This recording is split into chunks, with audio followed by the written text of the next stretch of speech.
livro de Deuteronômio, ele é composto por 3 sermões de Moisés, e nós estamos estudando o segundo sermão de Moisés, e no capítulo 12 hoje nós falaremos sobre algumas condições para as bênçãos de Deus. O título que foi colocado é: Quer ser abençoado? Todos nós queremos ser abençoados, porém a Bíblia nos ensina que existem bênçãos que são condicionais e outras que não. Então nós vamos partir desse princípio hoje e vamos falar sobre algumas condições para as bênçãos de Deus. Nós vamos hoje até o capítulo 5, aliás, até o versículo 5 de Deuteronômio 12, e se Deus quiser e permitir, no domingo que vem nós continuaremos pregando neste texto. Deuteronômio capítulo 12, versículo 1, nós vamos ler até o verso 5. Nós agora vamos nos aquietar, nos acalmar. Se você for beber água, vá agora, rapidinho, para que nós possamos dar toda atenção e reverência à palavra de Deus. Que não sejamos distraídos, nem interiormente, nem exteriormente, mas que sejamos focados na palavra de Deus. Não olhem para o pregador, para o pastor, mas para a palavra de Deus, porque é ela que é importante. O texto de Deuteronômio capítulo 12, versículo 1, nos diz assim: Estes são os estatutos e os juízos que tereis cuidado de cumprir na terra que vos deu o Senhor Deus de vossos pais, para a possuir todos os dias que viverdes sobre a terra. Totalmente destruireis todos os lugares onde as nações que passareis, que possuíres, serviram aos seus deuses, sobre as altas montanhas, sobre os outeiros e debaixo de toda árvore frondosa. E derrubareis os seus altares e quebrareis as suas estátuas, e os seus bosques queimareis a fogo, e destruireis as imagens esculpidas dos seus deuses, e apagareis o seu nome daquele lugar. Assim não fareis ao Senhor vosso Deus, mas o lugar que o Senhor vosso Deus escolher de todas as vossas tribos, para ali pôr o seu nome, buscareis para a sua habitação, e ali vireis. Vamos orar então. Nós vamos pregar com o tema As condições para bênçãos de Deus. Senhor nosso Deus e nosso Pai, mais uma vez nós agradecemos ao Senhor pelos hinos que foram entoados, pela letra que Ele nos traz, pela a mensagem que Ele nos traz. Agora nós oramos para que, na sua simplicidade, a Tua palavra nos fale ao coração. Nós precisamos de alimento para a nossa alma, o alimento é a Tua palavra, e eu peço que apesar de mim, apesar de quem prega, o Senhor possa usar essa palavra para abençoar os irmãos, tanto os que estão aqui, como os que estão acompanhando pela internet e aqueles que verão ainda. Nós oramos com gratidão no nome do Senhor Jesus Cristo. Amém. Como nós falamos agora há pouco, irmãos, a Bíblia nos mostra bênçãos de Deus que são condicionais e outras que são incondicionais. Pode-se dizer, por exemplo, que a salvação que temos em Cristo é uma bênção para nós incondicional. Ela é incondicional porque ela não depende das nossas obras. A nossa salvação não depende da obra de justiça que venhamos a fazer. Basta crermos, confiarmos e andarmos com Deus para que então sejamos salvos. Numa certa medida, pode-se dizer que quando nós nos convertemos ao Senhor, há um preço, nós abdicamos de muita coisa, abandonamos muita coisa, porque a partir do momento em que nós resolvemos e decidimos crer no Senhor Jesus Cristo como nosso Salvador, nós passamos pela porta. Jesus Cristo é uma porta, Ele é comparado a uma porta. E uma porta, ela representa para nós uma crise. Quando nós estamos num determinado lugar e passamos por uma porta adentrando para um outro lugar, pode ser que aquela porta, a porta pela qual nós passamos, ela implica numa mudança de comportamento, de postura. Quando nós estamos lá fora, por exemplo, e passamos por essa porta do templo, embora esse lugar não seja santo, como algumas pessoas pensam, mas é um lugar que implica em mais respeito, em mais cuidado, né? Então, quando nós entramos numa repartição pública, dependendo do lugar onde nós colocamos os nossos pés, aquela mudança de ambiente, ela cria uma outra perspectiva. Quando nós entramos pela porta, que é Cristo como nosso Salvador, há uma crise, há uma mudança. E a partir do momento que nós passamos pela porta, está pela frente o caminho, e o caminho também é estreito. Mas é assim que ocorre conosco, mas pode-se dizer que a bênção da salvação é uma bênção incondicional, porque não depende das nossas obras. Pode-se dizer também, no sentido de bênção, de maneira mais comum, o sol nasce para todos, a chuva cai para todos, o vento sopra para todos. Há oportunidades para todos viverem no mundo, independente de suas crenças, independente dos seus valores. Pessoas são abençoadas nesse sentido. Crentes e descrentes, pessoas que oram, pessoas que não oram, pessoas piedosas, pessoas ímpias, compram casas, compram carros, viajam, consomem, prosperam materialmente. Então, uma pessoa não precisa ser cristã para prosperar materialmente. O Salmo 73 é uma prova contundente de que pessoas ímpias, injustas, prosperam materialmente e, entre aspas, são abençoadas, sendo que, por um outro lado, pessoas que muitas vezes são piedosas ficam à margem de uma prosperidade material, mostrando então que, nesse aspecto, a bênção é para todos, no sentido bem amplo. A diferença é que as pessoas que possuem muitos bens e não têm o Senhor como Deus de suas vidas, Deus não é o centro das suas vidas, não há nela satisfação, não há nela sentido, não há contentamento, e apesar dos bens ou do bem que possui, elas não se sentem satisfeitas. Sendo que, por um outro lado, pessoas que algumas vezes não são tão abençoadas materialmente, não são tão abastadas, se contentam com o pouco que têm, e dessa maneira vivem como pessoas abençoadas, reconhecendo que, na verdade, são abençoadas por Deus. Agora, como é que nós poderíamos definir bênção? Como é que nós poderíamos dizer aquele homem ou aquela mulher são pessoas abençoadas por Deus? Qual é o nosso critério para dizermos o que é uma pessoa abençoada e o que não é uma pessoa abençoada? Eu considero o pastor José Enio, que foi o meu pai na fé, a pessoa que me ganhou para Cristo, uma pessoa abençoada por Deus. Quando eu o conheci, quando eu fui abordado pelo Evangelho por ele, há muitos anos atrás, e faz muitos anos, mais de 30 anos atrás, ele era um homem muito próspero. Ele possuía fazendas, propriedades, comércio. Ele era uma pessoa muito bem-sucedida. Mas o tempo se encarregou de tirar todos os bens materiais que ele possuía. Ele perdeu o padrão de vida que tinha. De maneira que hoje, nós estivemos agora lá na casa dele, no final do ano. Ele mora na casa pastoral, ele mora com sua esposa na casa pastoral, ele tem mais de 80 anos, ele e a dona Uda, são pessoas já idosas, eles têm uma vida que não é abastada como é a vida que eles já tiveram, ele vive de aposentadoria, ele vive com uma prebenda da igreja, onde ele pastoreou por alguns anos.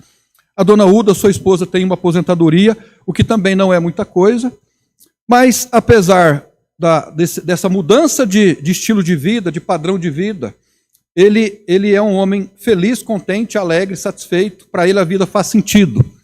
Agora, a bênção na vida dele aconteceu de maneira a repercutir nos seus filhos. Né? Por exemplo, o Éder, o filho dele, ele é hoje um advogado muito bem sucedido, ele foi candidato a prefeito na cidade, lá em São Paulo, onde ele mora.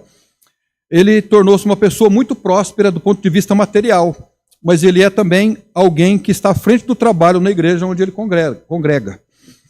A Cíntia, a filha mais nova, que eu vi crescer, ela é mais nova do que eu, ela hoje é a esposa de um juiz, ele é um juiz muito bem sucedido no interior de Minas Gerais. Eles também são crentes piedosos e vivem de acordo com a vontade de Deus. E tem uma outra filha, a filha mais velha, é também uma pessoa próspera, abençoada sob muitos aspectos.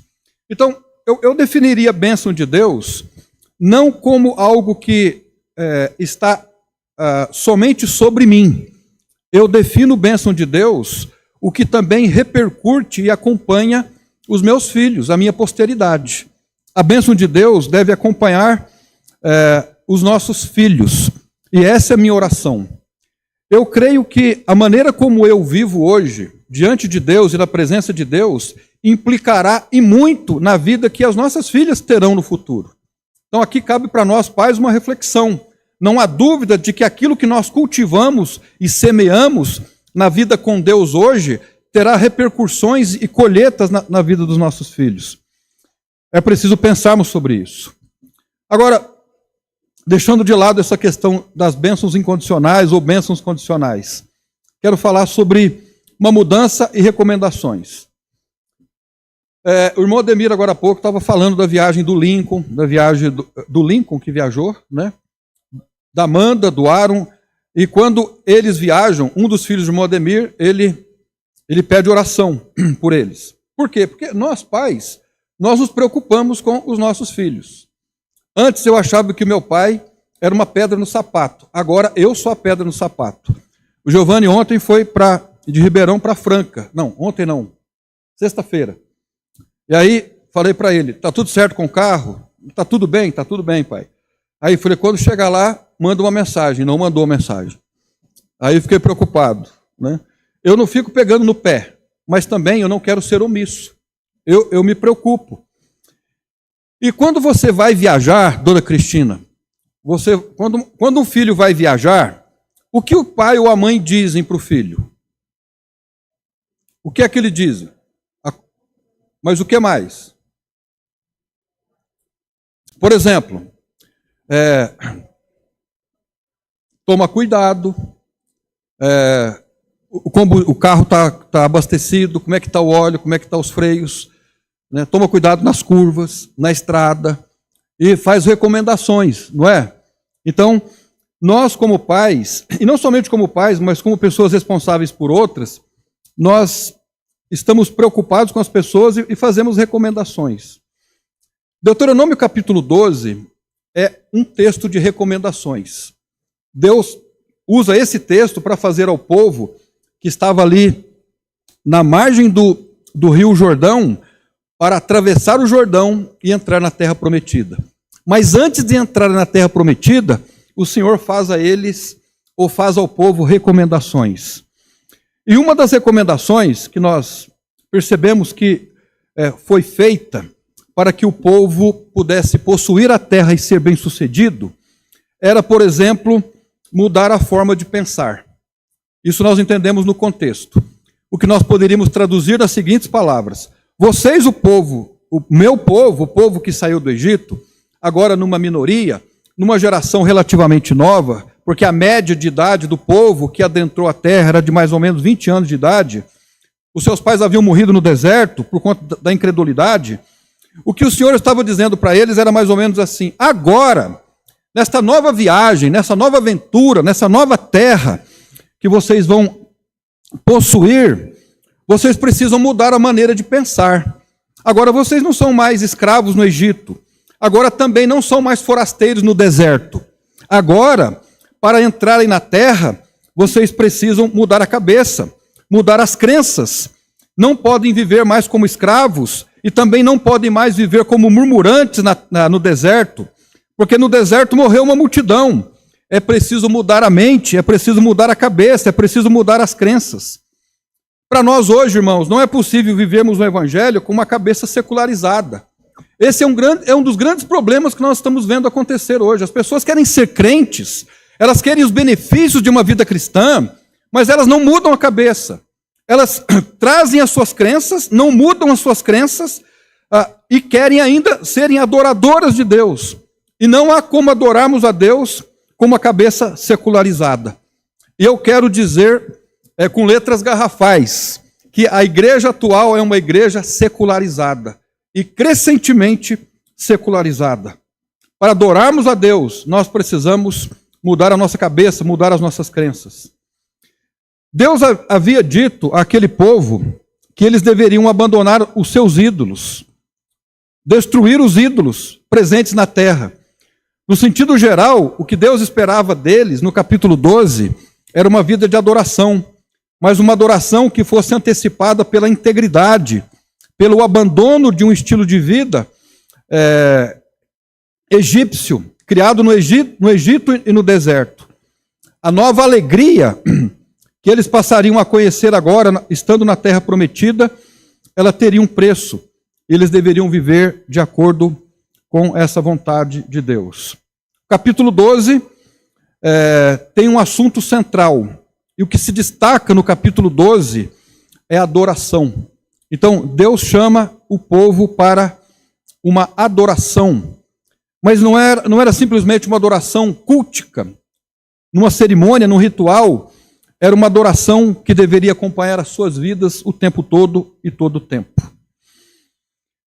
Para isso, eles deveriam erradicar todo tipo de crença que existia na terra. Então nós vamos ler sobre isso daqui a pouco. Deus então estaria dizendo para o povo assim: agora vocês vão entrar na terra, vão pisar na terra, vão cultivar a terra produzirá para vocês o alimento, a prosperidade, o sucesso, vocês constituirão daqui para frente uma nova cultura, porém na terra que vocês passarão a habitar, existem lá povos pagãos, idólatras, existem obeliscos, postes de adoração, existem altares aos deuses estranhos, existem símbolos aos deuses estranhos, existem estátuas aos deuses estranhos. E o que vocês precisam fazer com essas coisas todas, com essa parafernália toda, é erradicar, é destruir.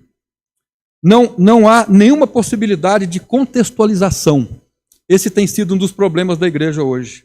Contextualização. Eu quero dizer que eu tenho um pavor dessa palavra. Contextualizar a mensagem. A mensagem precisa ser contextualizada, sim, mas não secularizada. Não secularizada como se vê nos dias de hoje. Então, eu quero perguntar agora se você quer ser uma pessoa abençoada. Quantos querem ser abençoados por Deus? Em sã consciência, todos nós queremos ser abençoados por Deus. Agora, como nós falamos agora há pouco, existem bênçãos que são para todos. O sol é para todos, a chuva é para todos, o vento é para todos. A prosperidade material de um povo depende muito da economia do país. Não depende necessariamente da bênção de Deus, embora as bênçãos de Deus estejam por trás de tudo, ou Deus está por trás de tudo. Agora, como se define bênção? Como nós falamos agora há pouco, nós podemos definir bênção como viver sobre o favor de Deus, estar debaixo da graça de Deus, do favor de Deus para as nossas vidas. Então é sobre essa bênção que nós queremos falar, uma bênção que acompanha a nossa geração. Então eu quero ser hoje um bom crente para que as minhas filhas sejam abençoadas. Você acredita nisso? Eu acredito nisso. A maneira como eu vivo hoje repercutirá na vida das minhas filhas. Está faltando a Isa aqui, né, para poder falar dela. Então, esse é o primeiro ponto do sermão de hoje. E eu quero dizer que o sermão só tem um ponto, hoje. Dentro desse ponto, nós vamos falar sobre 3 subpontos. Então, o ponto é uma chamada para adoração. Então, respondendo à pergunta, como ser uma pessoa abençoada? Como eu posso ser um homem abençoado? Como eu posso ser uma mulher abençoada? Desenvolvendo uma vida de adoração. É assim que nós seremos abençoados. Isso está nos versos de 1 a 4. Agora, dentro dessa questão, nós vamos falar sobre a necessidade da observância da lei na vida na terra. Veja comigo o versículo 1. Veja o versículo 1 do capítulo 12. Estes são os estatutos e os juízos que tereis cuidado em cumprir na terra que vos deu o Senhor Deus de vossos pais para a possuir todos os dias em que, diga alguém, viverdes sobre a terra. Então, para que eles vivessem bem sobre a terra, na terra, e fossem abençoados, eles teriam que observar. O texto aqui diz estatutos e juízos. Nós já falamos sobre essas 2 palavras lá atrás. Então, ao lermos essas palavras, estatutos e juízos, somos levados a pensar sobre a entrega da lei a um povo que vivia antes na escravidão, mas agora em liberdade. A lei deveria dirigi-los em questões específicas da vida cotidiana. Boa parte da lei de Moisés que foi dada ao povo dizia respeito ao contato que o povo tinha com a terra, ao contato que o povo tinha com seus animais, com seus negócios. Era uma vida agrária, era uma vida comunitária, e o modo de sobrevivência era também agrário, comunitário e também religioso. De maneira que nós podemos fazer assim: terra mais labor, mais religião, mais lei é igual a adoração. As coisas estão ligadas uma com a outra. Deus não fez separação entre essas coisas, como nós fazemos hoje. Hoje nós secularizamos as coisas. Eu tenho a vida religiosa, eu tenho a vida social, eu tenho a vida profissional, eu tenho a vida familiar. São fatias diferentes da vida. Não há como separar essas coisas. Terra mais labor, mais religião, mais lei é igual a adoração ao Senhor. Viver na terra que o Senhor havia dado implicaria na obediência à lei. E a vida só seria vida quando vivida em obediência. Mesmo porque a vida que o Senhor passaria a dar a este povo não era simplesmente biológica, mas era também psicológica e era também pneumática. Ó, que palavra feia é essa, pneumática. Espiritual. Era uma vida espiritual. E a partir de então, o povo deveria adotar um novo estilo de vida. Irmãos, a vida cristã hoje, para nós, é uma vida aprendida. Nós precisamos aprender a vida cristã. Não era possível viver na terra sem a observância dos estatutos, juízos, mandamentos de Deus e ainda assim ser abençoado ou abençoada por Deus. Não há como sermos abençoados hoje, vivemos sob o favor de Deus, se nós temos uma cabeça e uma mente secularizadas. Nós temos que mudar a nossa cabeça. Nós temos que pensar hoje como cristãos. Nós não podemos ter uma mente secularizada. O que é uma mente secularizada? É uma mente que pensa de acordo com o mundo. É uma mente que, quando se depara com um problema, com uma dificuldade, murmura como o mundo, reclama como o mundo, dá o jeitinho brasileiro como o mundo, uma mente secularizada. Crenças que não surgem da Bíblia, que não provêm da Bíblia. Se assim não for, se nós não mudarmos a mente, nós ainda seremos cristãos, mas passaremos o resto das nossas vidas no deserto.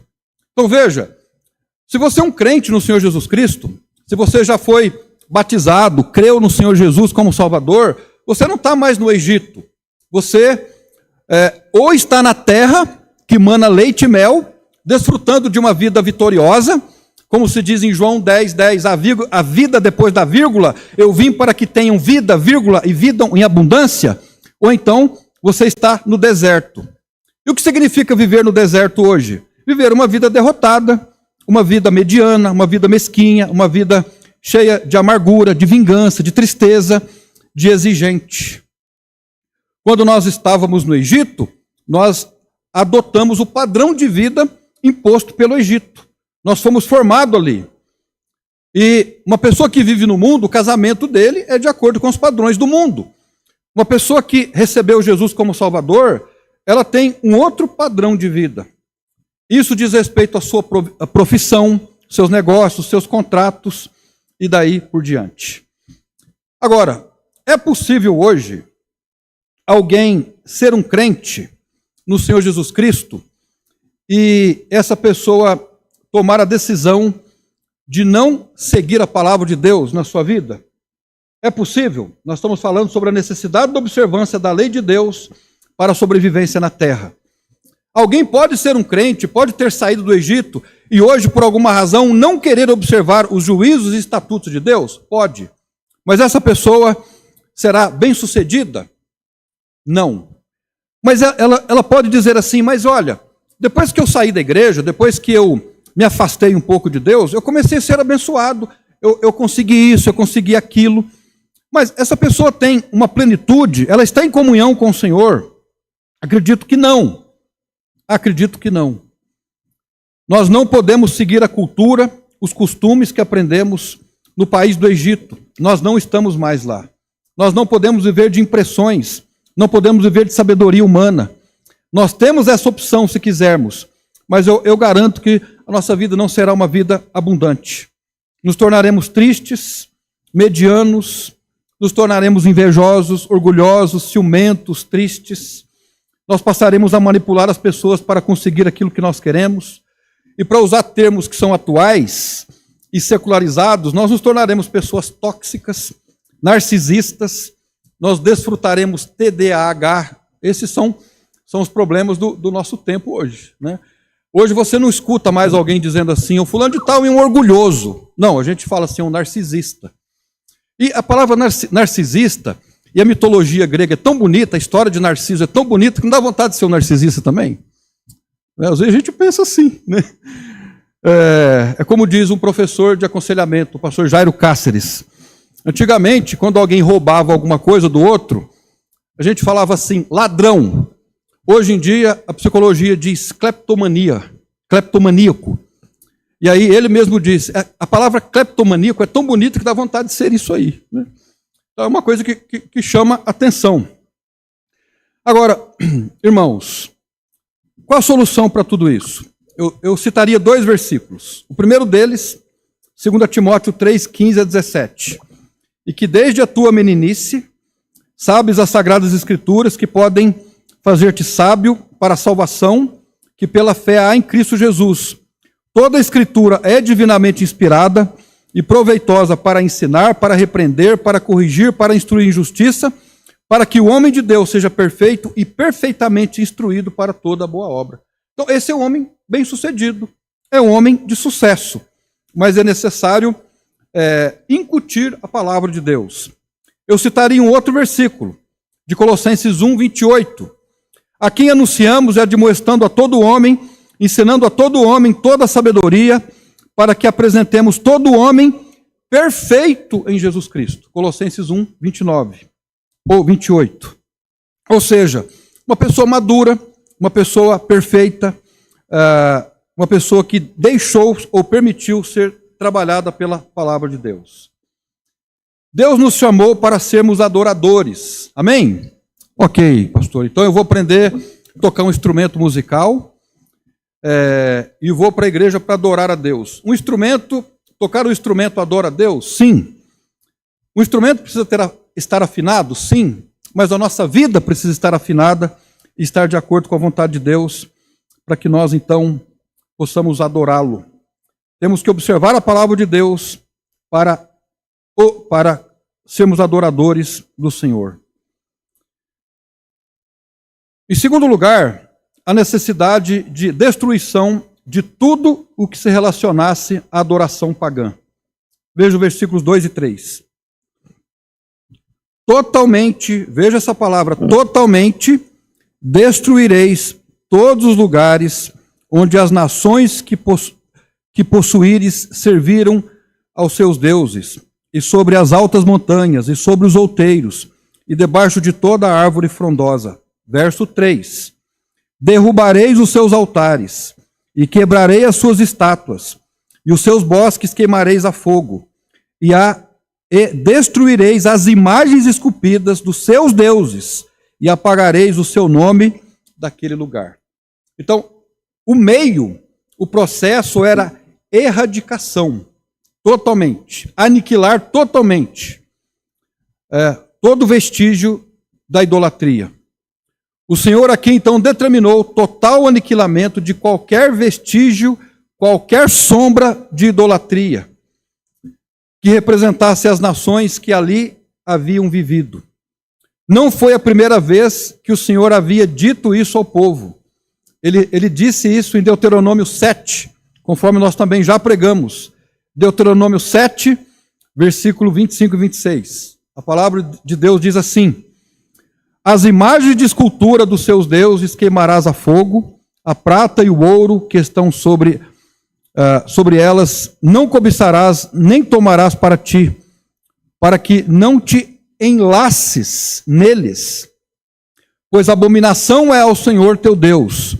Não porás, pois, abominação em tua casa, para que não sejas anátema, assim como ela, de todo a detestarás, e de todo abominarás, porque anátema é. Então, o que o Senhor está dizendo aqui para o povo de Israel que passaria a possuir a terra? Ele está dizendo assim: olha, agora vocês me adorarão lá na terra que vocês possuirão. Plantem, colham, prosperem, sejam pessoas de sucesso, mas vocês precisam me cultuar. Não há como separar vida profissional, vida agrária, vida comunitária com vida religiosa. Eu sou o centro da vida de vocês. Para que essa cultura nova seja incutida nas suas mentes, expurguem tudo, limpem tudo, porque é impossível eu, um Deus grandioso, único, zeloso, coexistir pacificamente com qualquer outra manifestação pagã. Não há tolerância, tolerância zero para qualquer tipo de crença ou representação pagão. Por isso, objetos pagãos, crenças pagãs, amuletos pagãos, artefatos pagãos não podem ser ressignificados, não podem ser sacralizados. Encontramos aqui, então, uma questão fundamental da adoração a Deus. Há um Deus que exige de nós uma adoração exclusiva, uma adoração centrada nele e não centrada em nós mesmos. O javeísmo, assim considerada a religião antiga, a religião dos judeus, era uma proposta monoteísta. Era algo para eles novo, diferente, exclusivo. E para que o povo sobrevivesse com essa crença de um Deus único, de um Deus exclusivo, não poderia ter vestígio nenhum de nenhuma outra representação. Eu acho muito curioso, irmãos, quando Constantino, no IV século, depois que ele teve um sonho lá, aquele famoso sonho de Constantino, ele decretou o cristianismo como religião oficial. E o que ele fez? Num decreto, ele ressignificou as crenças pagãs, os deuses pagãos, e são deuses pesados ali. Ele ressignificou, por exemplo, o mitraísmo. Vá lá no Google, faça um estudo da história, o que é o mitraísmo, o que é a adoração ao deus Baco, para você chegar às suas próprias conclusões sobre o que isso significa. Eu acho muito interessante que, quando os batistas comemoraram os seus 140 anos aqui no Brasil, erigiram um obelisco em comemoração aos 140 anos de batistas no Brasil, lá na cidade de Santa Bárbara do Oeste. Você sabe o que é o obelisco? Já estudou sobre o obelisco? O texto aqui fala sobre esses postes ídolos.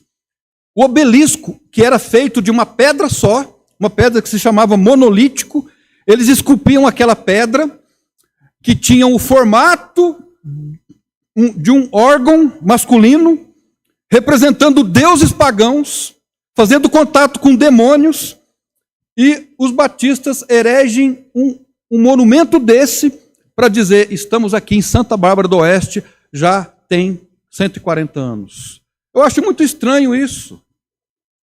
Então, essas coisas no nosso meio cristão, religioso, batista e outros movimentos, é mais sutil do que se possa imaginar. As representações pagãs hoje, elas são mais presentes no meio cristão, ou vou tirar a palavra cristão no meio, no cristianismo, porque quem trouxe o cristianismo não foi Cristo. Quem trouxe o cristianismo na forma como nós conhecemos foi Constantino. Cristo trouxe o evangelho que me salvou. Porque existem pessoas que são pagãs e ainda assim se intitulam cristãs, sendo que não são cristãs. Ah, pastor, mas isso aí é uma demagogia, é uma coisa que não é relevante. É relevante sim. Existem implicações com símbolos pagãos. Os demônios estão por trás deles, eles agem através deles, irmãos. Eu conheço a história de uma missionária batista que foi trabalhar em um país da África. Eu li essa história dela. É uma missionária batista. Já faz alguns anos isso. Ela estava com um grupo de missionários, pregou o evangelho para aquele povo, eles se converteram, eram povos indígenas. E chegou o grande dia do batismo. Foram batizar aquelas pessoas. E quando eles foram batizar alguém que havia entregue a sua vida a Jesus, que jogou sobre a água, ele não afundou. Eles fizeram pressão, alguns homens não afundava. Não afundava. Então o que está acontecendo? O que fizeram então? Teve aí alguém, um primitivo lá, chamou lá o missionário e falou: olha, tem uma fita vermelha amarrada no tornozelo. Corta a fita. Eles foram lá, cortaram a fita, quando cortou, ele afundou. Agora você vai dizer para mim que símbolo não significa nada? Significa. Significa. Acordos foram feitos. A Bíblia diz que... eu vou ler o texto daqui a pouco. A Bíblia diz que os ídolos não são nada. Um ídolo não é nada. Mas por trás do ídolo existem manifestações demoníacas. E nós ficamos aí pensando, símbolos pagãos foram ressignificados, introjetados na nossa cultura brasileira, de maneira folclórica, de maneira bonita, etc. e tal. Não tem implicação? Tem implicação sim. 1 Coríntios 10, 14 a 21. Vamos ler o texto. 1 Coríntios, capítulo 10.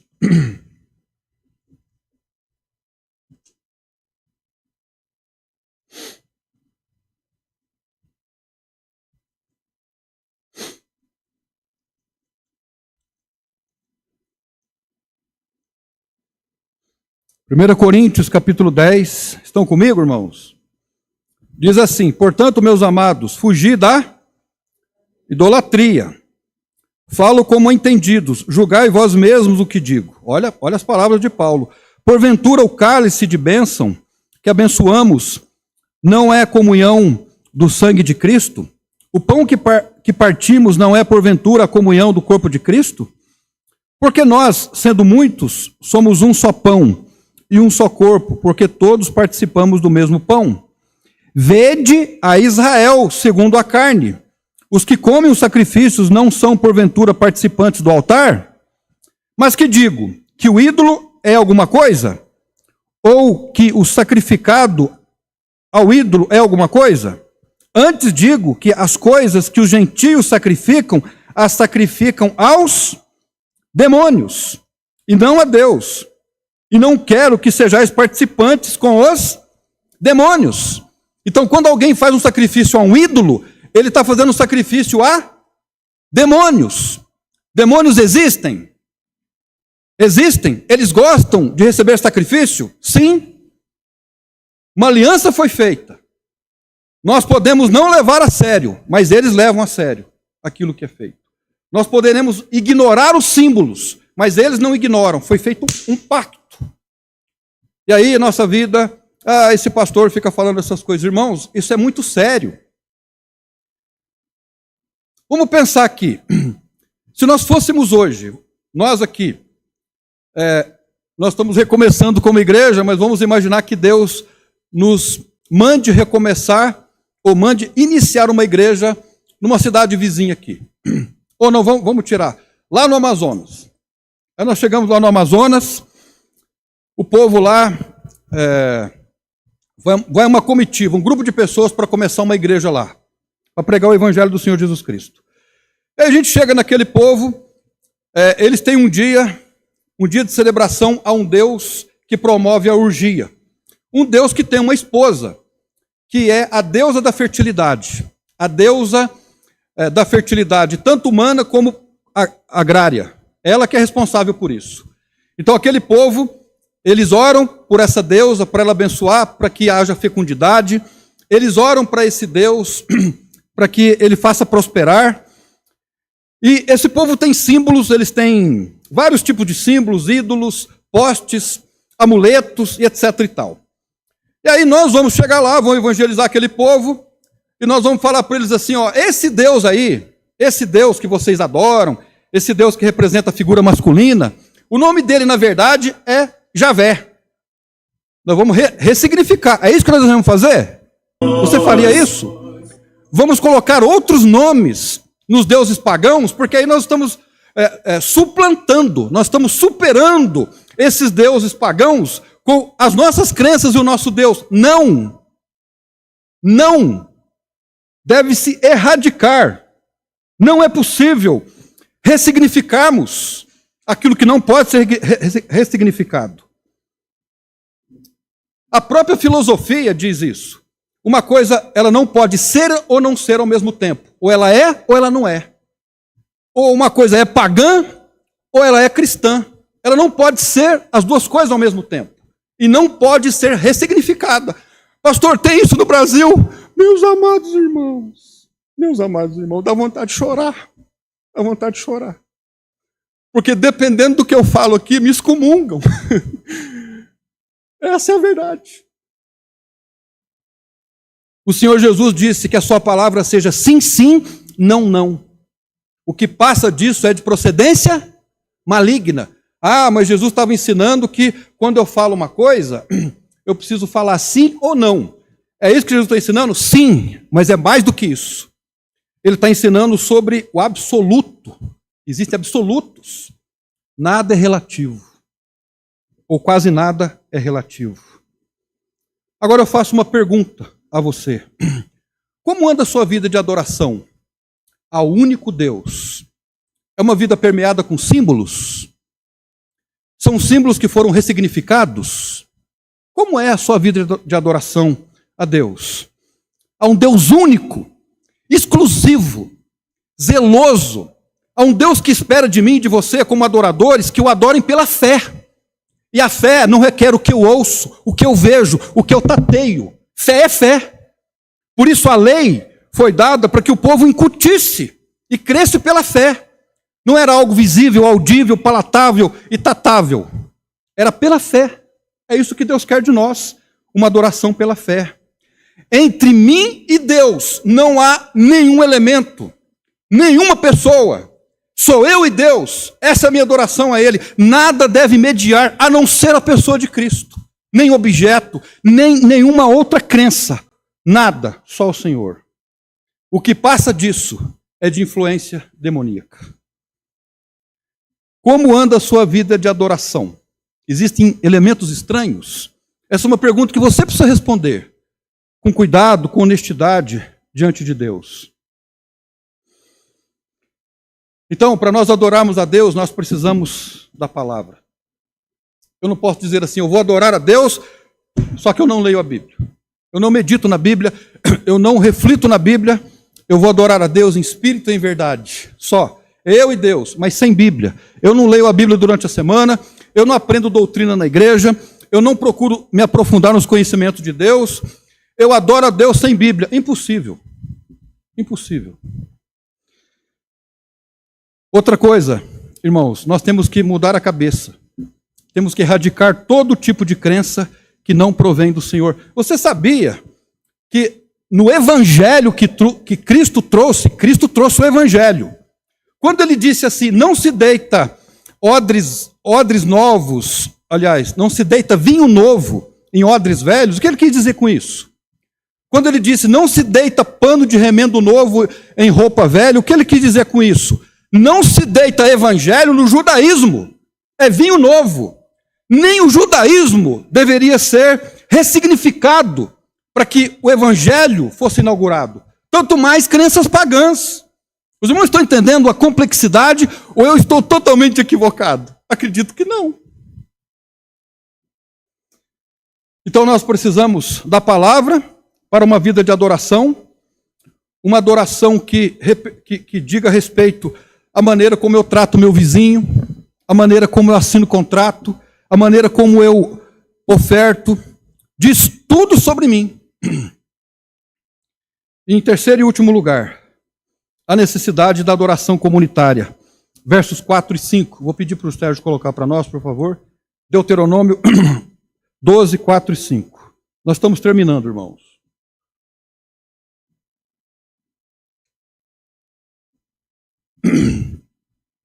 Assim não fareis ao Senhor vosso Deus. Verso 5. Mas o lugar que o Senhor vosso Deus escolher, de todas as vossas, diga alguém, tribos, para ali pôr o seu nome, buscareis para a sua habitação, e ali o vereis. Existe um outro texto paralelo, em Êxodo 20, 24, que diz assim, Um altar na terra me farás. Êxodo 20, 24. Um altar de terra me farás, e sobre ele sacrificarás os teus holocaustos, e as tuas ofertas pacíficas, as tuas ovelhas, as tuas vacas, e todo lugar onde eu fizer celebrar a memória do meu nome. Viverei e te abençoarei. Então, em último lugar, a necessidade de um lugar comum para a adoração comunitária. Então, veja, o povo que passaria a entrar na terra se depararia com muitos altares, com muitos postes, com muitos lugares de representação pagã. Mas quando o povo deveria entrar na terra, qual foi a orientação? Escolha um lugar só, um outeiro só. Por que Deus teria escolhido isso? O andamento das coisas aqui nos ensina que durante o tempo dos juízes havia um lugar de adoração que era Siló. No deserto, estava o tabernáculo. Depois, no tempo dos juízes, o lugar de adoração era Siló, que foi destruído pelos filisteus.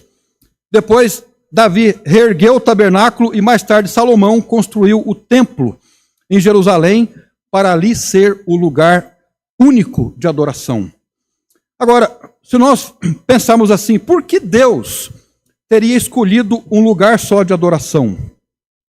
Deus queria um lugar onde o povo pudesse adorar para unificar as crenças, centralizar a Deus nas suas vidas. Ou seja, um único lugar de adoração simbolizaria de maneira muito forte a crença em um só Deus e a pureza da adoração. Por isso o Senhor ordenou que fosse um lugar só, porque um lugar só simbolizaria um Deus só, um Deus suficiente para a vida de todo judeu. Agora, aqui nós temos que fazer uma transposição e uma aplicação para os nossos dias hoje. Nós temos templo hoje? Nós temos templo como era para Israel antigamente? Não. Qual é o lugar de adoração hoje? Se nós formos levar ao pé da letra. Qual é o lugar de adoração do crente? O corpo. Nós somos o templo do Espírito Santo. Amém? Esse é o lugar de adoração. Mas falando de povo de Deus, nós temos um lugar comum. Esse lugar comum, eu não o priorizo falando de templo de parede, concreto, nada disso. Mas é um ambiente de igreja. Nós poderíamos nos reunir em qualquer lugar. É um ambiente de igreja. Agora, veja o que a Bíblia diz nesse sentido, no que se diz respeito a crenças. Crenças. 1 Timóteo 3,15 diz assim: mas se tardar, para que saibais como convém andar na casa de Deus, que é a igreja do Deus vivo, coluna e firmeza da verdade. Então veja, a igreja, que é constituída de gente, de pessoas convertidas, ela é a coluna e a firmeza da verdade. Então essa é uma das razões primordiais, interessantíssimas, para nós estarmos juntos, adorando a Deus juntos, porque a igreja é a coluna e o baluarte da verdade, firmeza da verdade. Não há dúvida de que cada um de nós tem uma vida individual, uma vida secreta com Deus, mas também somos ensinados a vivermos em comunidade adorando um Deus só. E para citar outro versículo, para nós terminarmos, Efésios 5,19, falando entre vós em salmos e hinos e cânticos espirituais, cantando e salmodiando ao Senhor no vosso coração, referindo-se à igreja de Éfeso. Então, igreja é o lugar de adoração. Concluindo, você quer ser uma pessoa abençoada? Eu quero ser uma pessoa abençoada. Mas eu posso dizer que eu já sou abençoado? Eu posso dizer que eu sou abençoado, né? Você pode dizer que é abençoado, Carlos? E o Rubens? É abençoado também, Rubens? É tão abençoado que ele nem escutou. O Rubens é uma pessoa abençoada? Amém.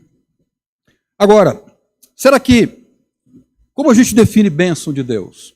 O meu vizinho comprou casa, eu comprei, ele comprou carro, eu comprei, ele não é crente, aliás, ele é um blasfemo. Eu defino bênção de Deus dessa maneira? Não necessariamente. Essas coisas são bênçãos de Deus para nós. E nós precisamos usá-las e não sermos usados por ela para que de fato elas sejam bênçãos para nós. Mas eu acredito que Deus quer nos dar mais bênçãos. Bênçãos imateriais. Imateriais. Como obter essas bênçãos?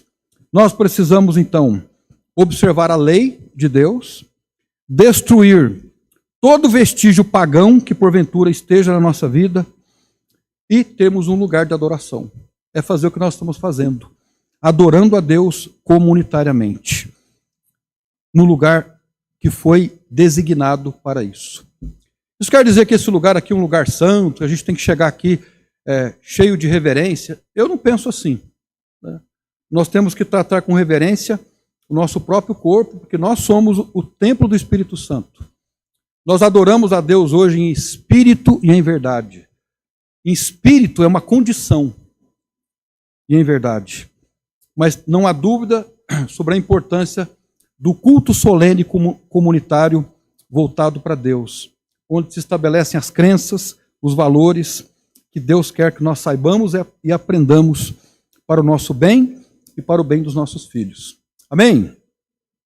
Então, é uma receita, se é que a gente pode dizer assim, de maneira bem pragmática, como ser abençoado por Deus, desenvolvendo uma vida de adoração. Como? Observando a palavra de Deus, destruindo todo vestígio pagão que porventura esteja entre eu e Deus, e ter um único lugar de adoração ao meu Deus.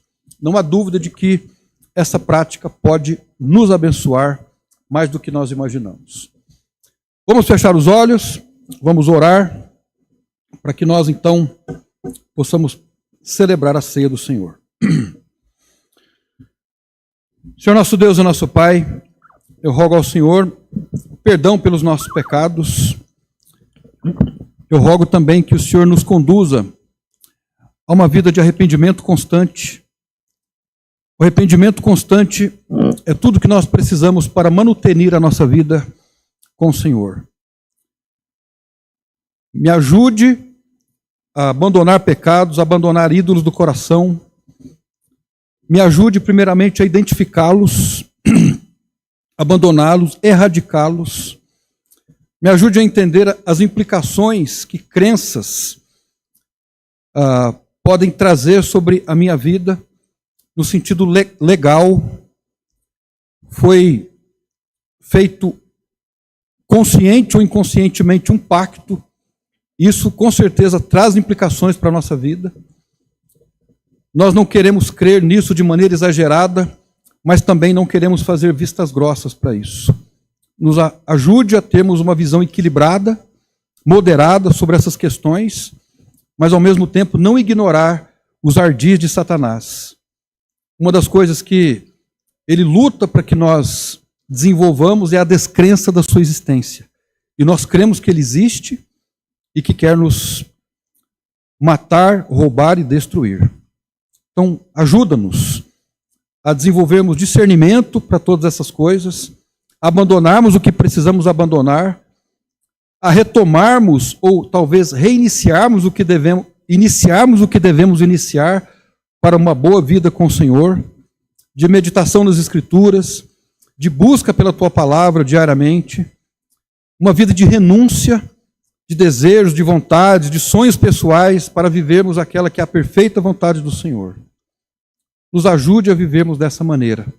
É o que nós te pedimos nessa noite, no nome de Jesus. Amém.